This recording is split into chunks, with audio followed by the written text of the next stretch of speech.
সালামু আলাইকুম, কেমন আছেন সবাই? কানাডার দুইটি গুরুত্বপূর্ণ আপডেট নিয়ে আজকের আলোচনাটি আপনাদের সামনে উপস্থাপন করব। কানাডা এবং কানাডার বাইরে যেখান থেকে শুনছেন, তথ্যগুলো অনেকের জন্যই কাজে আসবে আশা করি। 2 new IRCC updates for Canada PR and open work permit applications. তো কানাডার যত পিআর ক্যাটাগরিগুলো রয়েছে সেগুলোর মধ্যে এখানে দুইটা IRCCর আপডেট রয়েছে এবং ওপেন ওয়ার্ক পারমিট অ্যাপ্লিকেশন নিয়ে আপডেট আছে। এগুলো আজকের আলোচনায় খোলাসা হবে। তো immigration, refugee and citizenship Canada তারা পরপর 2 দিনে 2টি আপডেট পাবলিশ করেছে ইন্টারনালি। তাদের ইমিগ্রেন্ট অফিসার বা ইমিগ্রেশন অফিসারদের কাছে মূলত এই তথ্যগুলো আপডেট দেওয়া হয়েছে। সেগুলো ইন্টারনালি আমরা কালেক্ট করে আপনাদের সামনে উপস্থাপন করছি। নাম্বার 1 হচ্ছে an open work permit route now sit inside a PR public policy. তো পিআর অ্যাপ্লিকেশন প্রসেসিং চলা অবস্থায় পরবর্তী সময়ে যতক্ষণ পর্যন্ত না সেটা রেজাল্ট পাওয়া গেছে সে সময়ে ওপেন ওয়ার্ক পারমিটের সুযোগ দেওয়া হবে। শুধুমাত্র যিনি প্রিন্সিপাল অ্যাপ্লিকেন্ট তাকে না, তার ফ্যামিলি মেম্বার্সদেরকেও সুযোগ দেওয়া হবে। The updated policy applies to French speaking graduates who studied outside Quebec under the Francophone minority communities student pilot. তো এটা সবার জন্য উন্মুক্ত তা কিন্তু না, নিশ্চয়ই অলরেডি বুঝতে পেরেছেন আপনারা। কুইবেকের বাইরে অন্য প্রভিন্সগুলোতে যারা Francophone minority communities student পাইলটের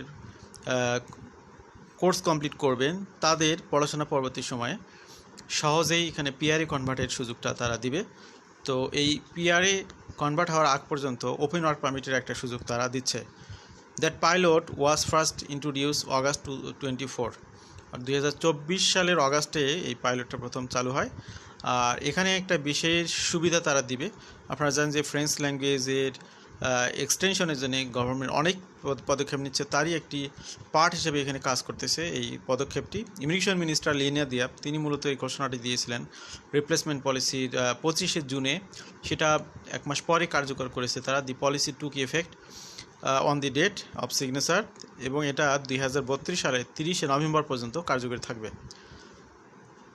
It applies only to applications that IRCC receives on or after effective date. তো এটা যে ডেটে ইফেক্টিভ হলো তারপর থেকে মূলত এটা কার্যকরী হবে, আগের অ্যাপ্লিকেশনগুলো কার্যকরী হবে না। Although the policy is legally in effect, IRCC says the permanent residency pathway will open for applications in winter 2027 with full application instructions to be released later. That single addition builds a work authorization route directly into the permanent residency pathway. What the new policy replaces? তো নতুন পলিসিতে কি replace হলো সেটা আমরা এবার জানব। The June 2026 policy revokes and replaces the September 2025 version in full. তো আগের ভার্সনটাকে পরিবর্তন করে নতুন পলিসি এখানে কার্যকরী হয়েছে। The text set one application rule and does not describe any reassessment process for files received earlier. IRCC can revoke the policy at any time without prior notice, which is standard language for instrument issued under Section 25.2 of the Act. The 5 part of the update policy. এখানে এবার আমরা 5টি part দেখব। The policy is structured into 5 distinct parts, and each part covers a different applicant group. এখানে দেখুন part by part আমরা এই বিষয়গুলো তুলে ধরছি। Part 1, principal applicant inside Canada permanent resident status. তারপর হচ্ছে part 2, family members already inside Canada permanent resident status. Part 3, family members outside Canada exemption when applying for permanent resident visa. Part 4, principal applicant inside Canada open work permit status extension or restoration of status. Part 5, family members inside and outside Canada open work permit, study permit, temporary resident visa extension or restoration. এই বিষয়গুলো আমরা এখন 1 by 1 জানবো। Every condition you must meet for permanent residency under part 1. তো এখানে part 1 এ যতগুলো requirement আছে সবগুলো আপনাকে পূরণ করতে হবে। যে কোনো একটা সিঙ্গেল মিসিং থাকলে পিআর অ্যাপ্লিকেশন প্রসেস হবে না। Missing a single item is enough to end the application, and there is no partial credit anywhere in the framework. তো এখানে কি কি কন্ডিশন?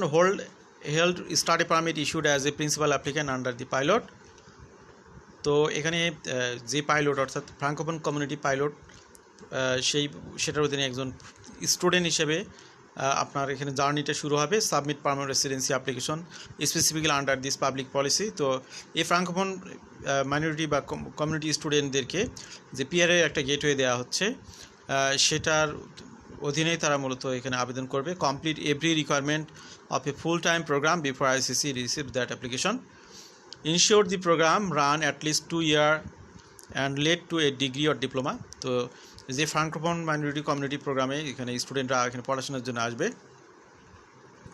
কমিউনিটি প্রোগ্রাম ঠিক নামে একটু ঘুরে আসি সেখান থেকে, যাতে কনফিউশন তৈরি না হয়। Francophone minority community student pilot, এখন কিন্তু একটা পিআর পাইলট প্রোগ্রাম রয়েছে, এখন এটাকে বলা হচ্ছে Francophone minority communities student pilot. অর্থাৎ এই ফ্রাঙ্কোফোন মাইনরিটি কমিউনিটির অধীনে তারা স্টুডেন্ট হিসেবে এখানে আসবে। আসার পরেই মূলত পড়াশোনা করতে হবে কমপক্ষে 2 বছরের পড়াশোনা করলে তখন, এবং 50% এখানে তাদের এই প্রোগ্রামটা কমপ্লিট করতে হবে ফ্রেঞ্চ ল্যাঙ্গুয়েজে, তখন তারা এখানে স্টুডেন্ট থেকে পিআরএ এখানে এই প্রোগ্রামে কনভার্সনের সুযোগ পাবে। The designated learning institution must have signed a memorandum of understanding with IRCC when the study permit was issued. Attach the degree or diploma or a completion letter from the institution, the credential is pending. তার মানে এখানে আপনি যে পড়াশোনাটা শেষ করেছেন সেটা একটা প্রমাণ হিসেবে সার্টিফিকেটগুলো দিবেন। Hold authorization to study for the entire duration of the education completed in Canada. Live in Canada outside Quebec with valid status or have applied for remain eligible for restoration. Be physically present in Canada on the day permanent residency is granted. Intend to settle a province or territory other than Quebec. Submit the application online using the electronic form identified for this public policy. Avoid any inadmissibility under Division 4 of the Immigration and Refugee Protection Act. How the new open work permit works under Part 4. Part 4 is the piece of did not appear in the earlier version of this open work permit framework. It applies to principal applicants who hold a previously held study permit facilitated under a pilot. The applicant must hold valid temporary resident status in Canada as a worker, student or visitor. Applicants who lost status can still qualify if they applied for restoration of temporary resident status and remain eligible. The requested work permit cannot be exceed 3 years in duration under the terms of the policy. The application must be tied to a permanent residency application already pending under Part 1. Proof of the graduation must accompany the request as earlier the credential items or institutional completion letter. Part 4 also covers extension of authorization to remain in Canada and restoration applications under Section 182. This matters because more than 314,000 work permits expired in first quarter of the 2026 alone. Open work permit route at a glance. দেখুন এখানে open work পারমিটের যে সুযোগটা দিচ্ছে, তো এখানে প্রথমে তারা কি করবে, ফ্রেঞ্চ ল্যাঙ্গুয়েজ টট প্রোগ্রামে তারা এখানে পড়াশোনা করবে। পড়াশোনা করার পরে তারা এখানে পিআর প্রোগ্রামের জন্য ফাইল ওপেন করবে, file PR application under Part 1। এরপরে তিনি পিআরের জন্য আবেদন করার সাথে সাথে পিআর হচ্ছে না, তখন তো তার কাজ করতে হবে। Apply for open work permit under Part 4, তিনি ওপেন ওয়ার্ক পারমিটের জন্য আবেদন করবেন। ওয়ার্ক আপ টু 3 ইয়ার্স, এবং 3 বছর পর্যন্ত তিনি এখানে কাজ করবেন। ইন দ্য মিন টাইমে তিনি পিআর রেজাল্ট পেয়ে যাবেন। এভাবে মূলত পড়াশোনা শেষ করে পিআর প্রোগ্রামে অ্যাপ্লাই করে এবং পিআর রেজাল্ট পাওয়ার আগ পর্যন্ত 3 বছর পর্যন্ত এখানে কাজ করার একটা সুযোগ পাচ্ছে। প্রথম যে রুলস বা পলিসি সেটার অধীনে এই বিষয়গুলো ঘটবে, এটা আপনাদেরকে বোঝানোর চেষ্টা করেছি বিভিন্নভাবে। Which legal requirements the policy waives, the policy lists precisely which provisions officers may set aside and the list differs by part. These exemptions are the legal mechanism that makes the work permit and visa facilitation possible. এখানে অনেকগুলো provision আছে, সবগুলো পড়তে গেলে অনেক সময় লাগবে, আপনারা বিরক্ত হবেন। আপনারা যারা আগ্রহী তারা দেখে নেবেন। এখানে প্রভিশন, রিকোয়ারমেন্ট, ওয়াইভড, এরপরে হচ্ছে অ্যাপ্লাইজ টু, যাদের জন্য এটা যারা এলিজিবল ব্যক্তি তারা এটা দেখে নেবেন। স্কিপ করতে চাচ্ছি, এখানে বিভিন্ন টার্মস কন্ডিশন আছে, 3টি স্লাইডে এখানে মূলত আছে, আপনারা টেনে টেনে পজ করে দেখে নেবেন।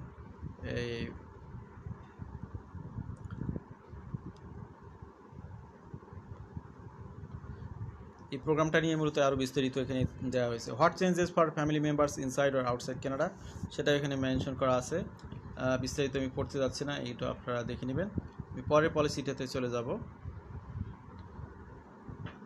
কি dates for the update policy, এটা জুন মাসের 25 তারিখে এটা সাইন হয়েছে।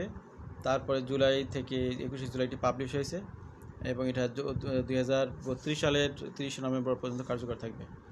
সেকেন্ড যে নিয়মটি এখানে কার্যকরী হচ্ছে সেটা হলো IRCC confirms compassionate ground can not rescue the applications. It addresses what happens when an applicant also requests humanitarian and compassionate consideration in the same file. Humanitarian compassionate গ্রাউন্ডে যারা আবেদন করেন একই ফাইলে, তাদের জন্য এই মূলত এই আপডেটটা। The guidance confirms that officer do not have authority to use humanitarian compassionate ground to exempt applicants from condition established by the ministry in public policy. তো প্রথম কেসে বা প্রথম সিচুয়েশনে যদি কেউ পড়ে, তারা যদি একই সাথে হিউম্যানিটেরিয়ান কম্প্যাশনেট গ্রাউন্ডে ফাইল করে, সেক্ষেত্রে এখানে মূলত অফিসারদের একটা ইনস্ট্রাকশন দেওয়া হয়েছে, why public policy condition sit as outside the act. The Minister creates this policy using authority under Section 25.2 of the Immigration and Refugee Protection Act. Public policies are not part of the act of the regulation, even though the Minister issues them under statutory authority. Under Section 25.1, an officer must generally consider a written humanitarian request made from inside Canada that duty attached to request of the act and not to conditions a minister writes into a policy. Officer therefore hold no authority to grant an exempt from a condition inside the policy itself. An applicant who misses a condition and asks humanitarian compassion consideration to overcome it will be refused. The guidance also confirms that applicants receive no separate distinct decision on humanitarian grounds. Exactly what an officer must do now: acknowledge the humanitarian compassionate request inside the refusal letter. এখানে acknowledge the explain what the request cannot overcome the conditions written into the public policy, refuse the application and explicitly identify which requirement the applicant failed to meet, advise the applicant to file a fresh permanent residency application on humanitarian grounds, confirm that the new application requirements payment of the applicable fee, where procedural fairness letter still protects applicants. Officer must generally follow procedural fairness guidelines when they are not satisfied that an applicant meets the criteria. That means informing the applicant of the concern and allowing a response with additional supporting information. Part 1 of the student pilot policy requires the credential or the compensation letter to be included with the application. How a public policy application is decided after these updates. All conditions met, officer may grant permanent residency status under the public policy. One condition missed, application is refused and the specific failed requirement is named. তো এখানে মূলত যে পাইলটের কথা বললাম আমরা, সেখানে সব condition যদি ফুলফিল হয় তাহলে আপনাদের পিআর অ্যাপ্লিকেশনটা তারা গ্র্যান্ট করবে। কোনো একটা কন্ডিশন যদি পূরণ না হয় তাহলে তারা এই অ্যাপ্লিকেশনটা রিফিউজ করে দিতে পারে। Humanitarian compassionate ground request is অ্যাকনোলেজড but can not override the with any policy condition. Is separate humanitarian compensation decision not provided because the public policy decision resolves the file. Next step available, file a new permanent residency application on humanitarian compensation ground and pay the fee.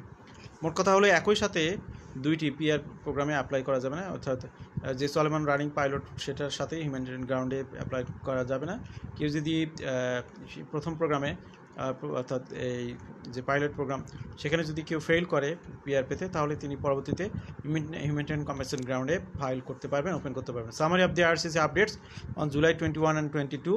Immigration Represents Citizenship Canada refreshed 2 separate Canada.ca pages with a single 24-hour window. The first is Ministerial Public Policy signed June 25, 2026, posted Public Policy on July 30, 21. The second is Internal Processing Guidelines for Decision Maker, published on one day later, July 22. One update opens a benefit that did not previously exist in the public policy text. The other clarifies how officer must handle the humanitarian compassionate request submitted with applications under in Canada permanent residency public policies. এখানে বিষয়গুলো সুন্দর করে তুলে ধরা হয়েছে। Update, publish, type, what it covers. Update Francophone student pilot public policy 21শে জুলাই এটি পাবলিশ করা হয়েছে। Public policy under 25.2 IRPA, permanent residency plus open work permit, study permit, status registration, এইগুলো সুযোগগুলো থাকবে। Humanitarian compassionate ground request inside PR granting public policy, এটা 22শে জুলাই পাবলিশ হয়েছে। Operational guidance for IRCC staff, এটা দেওয়া হয়েছে তাদেরকে। How officer must handle humanitarian request fit within the public policy application. Who is affected and who is not? Graduate of the Francophone French taught pilot programs, তারা এখানে কী করবে? Gain a defined work open work permit route while permanent residency is pending. Family members of those graduates gain access to work, study permit, visa extension and restoration. অর্থাৎ যে সমস্ত স্টুডেন্টরা এই French টট পাইলটে আসবেন, তারা যখন পিআর প্রোগ্রামে অ্যাপ্লাই করবেন, তাদের ফ্যামিলি মেম্বাররাও এখানে তাদের প্রোগ্রামগুলো চলমান থাকবে এবং তারাও এখানে পিআর প্রসেস অবস্থায় এখানে পড়াশোনা করতে পারবে, কাজ করতে পারবে, ভিসা এক্সটেনশন করতে পারবে, রেজিস্ট্রেশনের জন্য সুযোগ পাবে। এই বিষয়গুলো দেওয়া হবে। Applicants who miss one policy condition, তা কেউ যদি কোনো একটা কন্ডিশন পূরণ করতে না পারে, face refusal with a failed condition name explicitly in the letter. Anyone filing humanitarian compensation ground inside A public policy application receive acknowledgement only with no separate humanitarian decision. তারপরে stand alone humanitarian compensation ground applicants outside a public policy unaffected since the guidance address public policy files specification. তো এখানে humanitarian compensation গ্রাউন্ডে কোনো আলাদা কোনো অ্যাপ্লিকেশনের সাথে mix করে অ্যাপ্লাই করা যাবে না। অন্য কোনো অ্যাপ্লিকেশনে কার্যকর না হলে তখন এই ক্যাটাগরিতে অ্যাপ্লাই করা যাবে। Quebec destined applicants excluded because the policy requires resident and intend outside Quebec. তো কুইবেক ছাড়া অন্য প্রভিন্সের জন্য এটা কার্যকর হবে। Graduates outside this pilot should continue tracking the standard bridging open work permit route in state. Workers waiting on renewal should also review the current maintenance status unless before their permit lapse. Border, federal and provincial shift this month are covered in July 2026 immigration census round trip. তো আজকের আলোচনা আমরা ইতি টানবো। এখানে অনেকগুলো বিষয় আমরা আলোচনা করার চেষ্টা করেছি। অনেকেই বুঝবেন, অনেকেই বুঝবেন না, একাধিকবার শুনতে হবে। এই বিষয়টা বুঝতে আমাদের অনেক স্টাডি করতে হয়েছে, তারপর ক্লিয়ারলি আপনাদের সামনে বলতে গিয়ে অনেকটা বাধাগ্রস্ত হয়েছি, বলার চেষ্টা করেছি। আশা করি এখান থেকে এই মেসেজটা আপনাদেরকে দিতে পেরেছি যে ফ্রাঙ্কোফোন কমিউনিটি যে স্টুডেন্ট পাইলট রয়েছে, সেটার অধীনে এখানে পিআরের যে সুযোগ, সেটা নিয়েই মূলত নতুন রুলসগুলো কার্যকরী হয়েছে। আশা করি তথ্যগুলো জেনে উপকৃত হবেন। ভালো থাকবেন সবাই। আল্লাহ হাফেজ। আসসালামু আলাইকুম।